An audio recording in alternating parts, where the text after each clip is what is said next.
सो मेरा नाम है हिमानी, मैं हूं मोटिवेशनल स्पीकर, हैप्पीनेस कोच और आज मुंबई के सन्मुखानंद हॉल में 2500 लोगों का ये ZCRT का इवेंट हो रहा है जहां लोग हैप्पीनेस का साइंस सीख रहे हैं।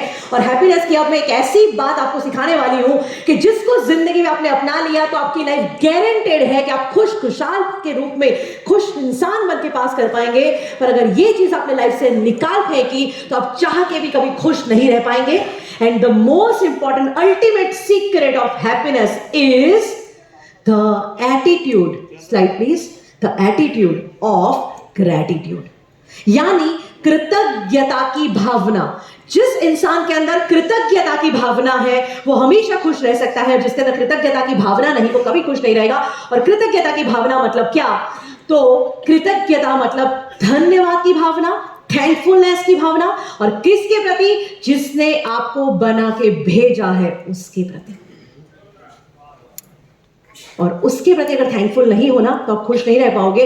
और इसीलिए एक सर्वे हुआ कि जो लोग रेगुलरली मंदिर, मस्जिद, चर्च, गुरुद्वारा जाते हैं वहां क्यों जाते हैं, तो पता चला कि मैक्सिमम लोगों के 3 इंटेंशन होते हैं। एक, कोई ना कोई प्रॉब्लम आता है तब भागते वहां, हे भगवान हेल्प मी। दूसरे होते हैं कभी प्रॉब्लम आता है तो भगवान के पास ही जाते हैं। दूसरे होते हैं जो कोई ना कोई कंप्लेन करने को जाते हैं कि मुझे ऐसा क्यों दिया, अच्छा घर नहीं दिया, अच्छी गाड़ी नहीं दी, अच्छी बीवी नहीं दी, ये बाजू वाली क्यों नहीं दी।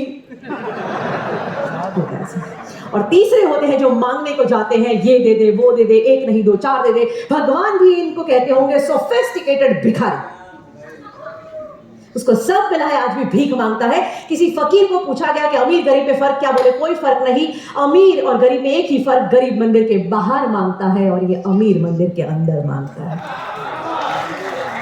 तो कहने का मतलब तो ये 3 लोग हैं मैक्सिमम, बट यस इस दुनिया में एक कैटेगरी वो भी है जो सब मांगने, कंप्लेन करने को नहीं जाते, वो उस प्लेस पे जाते हैं, माथा टेकते हैं और धन्यवाद कहते हैं कि ईश्वर तूने कितनी कृपा कर दी, कितना दे दिया।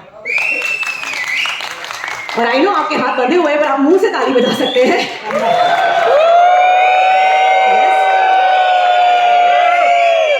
बात अच्छी लगे तो चीयर अप जरूर करना। और बात यह है कि भगवान ने आपको इतना दिया है पर आपको क्लियरली पता है कि मेरे पास क्या नहीं है, और इस नहीं के चक्कर में जो दिया है वही आप भूल चुके हो।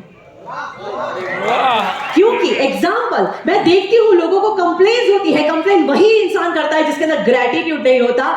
लोग खाना खाने बैठे, दाल में चुटकी भर नमक क्या ज्यादा पड़ गया, मूड ऑफ होता है। अरे कुछ लोग तो थाली फेंकते हैं, क्या आज दाल में नमक क्यों ज्यादा है। अबे तू चुटकी भर नमक की कंप्लेन करता है, उस वक्त तो भूल रहा है कि तेरे पास आज खाने को खाना है, दाल है। सोच उन भिखारी बच्चों के जो भीख मांगते हैं और एक सूखी रोटी मिल जाए उसकी प्रार्थना करते हैं, कैसी भूख लगी होगी, और तुझे चुटकी भर नमक सहन नहीं होता। कुछ लोग कंप्लेन करते हैं कि मेरा घर ऐसा क्यों है, उसके जैसा क्यों नहीं है, बड़ा क्यों नहीं है। अबे जैसा है ऐसा हाथ जोड़, मत्था टेक, थैंक यू बोल, तेरे को रहने के लिए एक छत तो मिला। भारत की सड़कों पे घूम के आ तो पता चलेगा हजारों नहीं लाखों लोग सड़क पे ही पैदा होते हैं, सड़क पे ही मर जाते हैं। उसके पास घर नहीं है रहने को। पूछो कि वो सर्दी में कहां जाता होगा, गर्मी में आप एसी के बगैर 2 मिनट नहीं रह सकते, उसका हाल क्या होता होगा, और ये बारिश में जाता कहां होगा। और ऐसे 1 2 नहीं हजारों सैकड़ों परिवार रास्तों में बसते हैं। पूछो उनको कि छत की वैल्यू क्या है। कुछ लोगों को अपना काम पसंद नहीं आता, अबे क्या बन के बैठा हूं, एजेंट बन के बैठा हूं, ऐसी कंप्लेन करते हैं। अबे जो है वो है, अप्रिशिएटेड। अगर तू ही खुद के काम की वैल्यू नहीं करेगा, खुद को रिस्पेक्ट नहीं देगा, बिकॉज एज एन एजेंट आपके लिए बहुत जरूरी है कि आप अपने काम का रिस्पेक्ट करें। आप करेंगे ना, दुनिया रिस्पेक्ट करेगी। और पूछ के आओ उन लोगों को जिसके पास आज काम नहीं है, उसके पास पूछो कि what is the value of work. अरे कुछ लोगों को कंप्लेन होती है कि मेरे बच्चे ऐसे क्यों हैं, समझते नहीं है, सुधरते नहीं है। मैं कहती हूं जैसे है मत्था टेक भगवान के सामने और बोल धन्यवाद, तेरे को बच्चे मिले। नी संतान को पूछ के आओ। और मैं तो कॉर्पोरेट ट्रेनर हूं, मोटिवेशनल स्पीकर हूं, बहुत सारे सब्जेक्ट पे अलग अलग ग्रुप, समाज, संस्था में प्रोग्राम लेती हूं। मेरा एक पेरेंटिंग प्रोग्राम है, कल ही पुणे के अंदर हमारा पेरेंटिंग प्रोग्राम होने वाला है।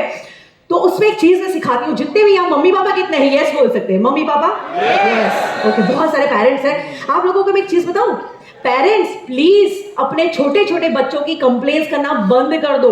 कितनी छोटी छोटी बात की कंप्लेंट्स होती है, कैन यू बिलीव कि मेरे बच्चे समझते नहीं है, सुधरते नहीं है, चीजें इधर उधर रखते हैं, दरवाजा तो धड़ाम से बंद करते हैं, जूते तो ऐसे फेंकते हैं।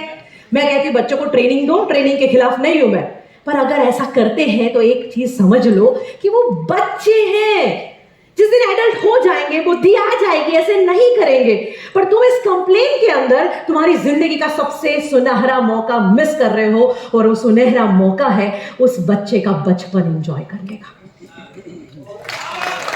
आपकी इसी बात पे बच्चे का बचपन खत्म हो जाएगा, ये एक दिन बड़ा हो जाएगा और फुर्र करके उड़ जाएगा कोई नए शहर में, कोई नए देश में। साल भर उसका चेहरा देखने को तरसते रहोगे। तुम्हारा घर ठीक होगा, जूते बराबर होंगे, दरवाजा तो ठीक से बंद होता होगा, पर यही मैस आप एक दिन मिस करोगे।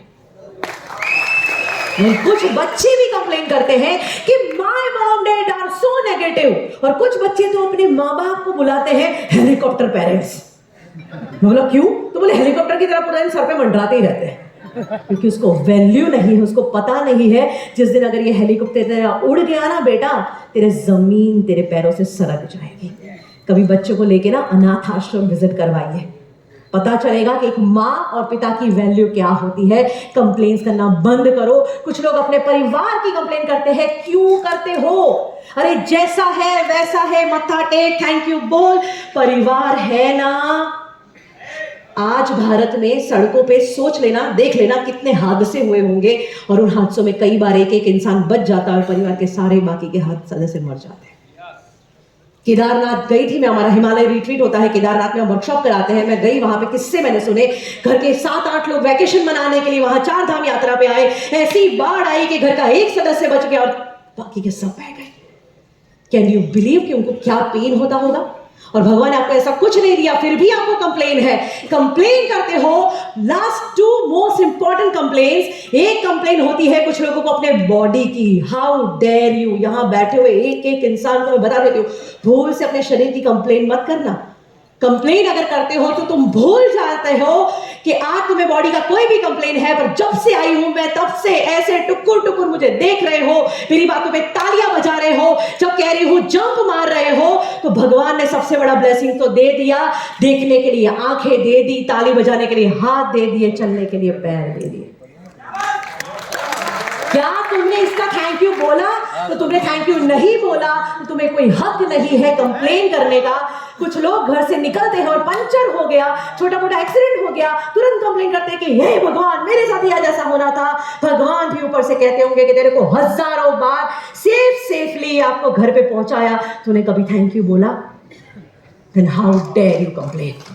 एंड अभी भी इतना सुनने के बावजूद भी किसी का भी ऐसा मूड है कि भाई मेरे को अभी भी मूड नहीं आ रहा, खुशी नहीं मिल रही, तो ओ बॉस सुन लेना, द मोस्ट इंपॉर्टेंट थिंग आज के दिन की अगर आपको कंप्लेन हो ना, कुछ भी कंप्लेन, तो 2 मिनट ये सोच लेना